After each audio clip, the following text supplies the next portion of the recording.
Every single thing that you say on the phone is recorded. I know that, so why would I be on it threatening people? We'll find out. I think that you are continuing to threat to the public even while being in jail. What criminal? I don't want you to say anything. That's okay. We're going to find out because I'm going to have them pull all the records, pull all the phone calls, and we'll listen to everything. Okay, but I can't call nobody. Literally nobody. So what? There's no TV in my tank. There's no nothing. What am I supposed to do? Come on, time to go play Fortnite. Let's go. Come on. Huh? Fortnite? Come on, man. I'm itching to go play. At first, this sounds like a simple disagreement over jail phone calls. But don't be fooled. The judge believes the defendant may have ignored a direct court order. And if that's true, the consequences could become much more serious than anyone expected. Whatever happened with Mr. Wiggins? Mr. Wiggins has some bond conditions to not speak to the complaining witness in an ag assault with a deadly weapon and an ag assault family member. He then went to jail and called her twice and her mom. I mean, what more can we do? Really? Take the phone away. Oh, yeah, that's a good point. We'll do it now. This is where the allegations take a dramatic turn. Investigators claim the defendant didn't just make prohibited calls, he allegedly used other inmates' phone accounts to get around jail restrictions. If proven, that could show a deliberate attempt to bypass the rules. He also called not only under his own name, but he also called under 3 other inmates' names. Morning, Mr. Wiggins. What? How's jail? Cool. It's come to my attention that you are violating the conditions that we set out in this court, flaunting it, and trying to get a hold of the complaining witnesses in these cases when we told you not to. Go ahead. Yes, Judge. The deputy called me this morning and said that the defendant has called the complaining witness twice and the mother of the complaining witness as well. The deputy told me that while listening to these phone calls, he heard the defendant and say things such as, "This is how you take care of things," and that everybody violates their bond conditions and talks to the complainants in these cases. He also heard the defendant make statements saying that he was going to continue to violate bond, and once he gets out, he was going to hire an attorney, but he had previously learned that the defendant was indigent, and so he took this to mean that the defendant was going to commit other criminal acts to get money to hire an attorney. Can you please notify the other courts as well? So that they know as well. Yes, Judge. I just sent a full email to the felony prosecutor in case the deputy hadn't already alerted her. I just went ahead and did it. The deputy, again, is getting the transcripts for these calls, and that the defendant has been using 3 separate inmates' spin codes. That would be Jermaine Brown, Mark Diaz, and... Pay close attention to the judge's next move. Courts have the authority to enforce bond conditions, but completely revoking an inmate's phone privileges is highly unusual. This hearing is quickly becoming something you don't see every day. Dennis Compton. Your privileges are hereby revoked. You are not allowed to use a jail phone at all from now on.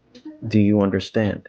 I think that you are continuing to threat to the public even while being in jail.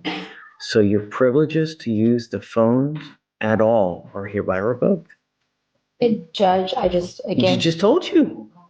Not even. please stop. So And I just want to read. please go ahead. He's Yeah. 19. You are taking away his ability to communicate with his family. But he's making additional threats allegedly, you know? Okay, we're gonna get the records, but until I know that you're not a threat, I mean, He's typing everything. every single thing that you say on the phone is recorded. I know that, so why would I be on it threatening people? We'll find out. Because I'm gonna ask you, could you mind please pulling all the records, getting all the phone calls, and we'll play them out here in court. One important legal point here. The judge isn't accepting the allegations at face value.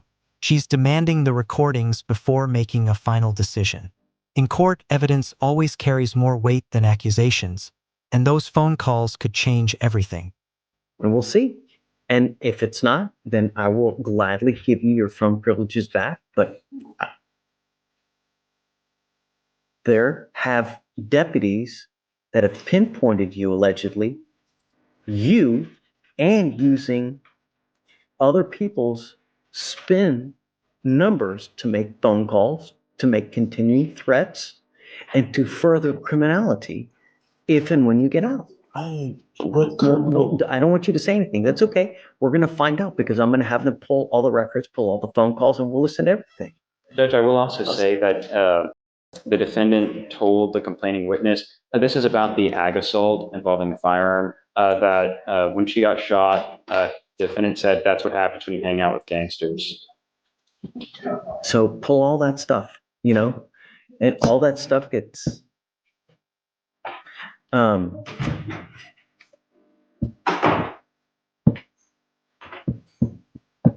so we need to figure out how, because it's a first for me as far as doing a revocation of privileges like that. As far as revoking phone privileges for inmates, As far as I know, it has to be through a court order. okay.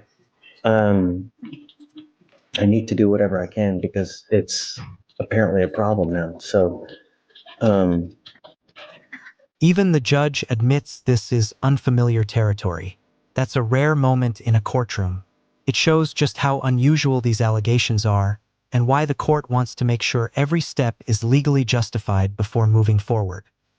I guess I'll reach out to administration as well to figure out how, because I mean, it's a first for me. Judge, just so we're all on the same page, Mr. Wiggins is obviously going back to the jail now. Even before that order is in place, you are instructing him now not to use the phone. So, Oh, So I did do. That's so stupid. well, we'll get the tapes and get it? We'll Okay, see. good. Okay, but I can't call nobody. Literally nobody. So what? There's no TV in my tank. There's no nothing. What am I supposed to do? It's jail. What's the point? Read a book. There is no books. I read every book in there. Yes. Okay.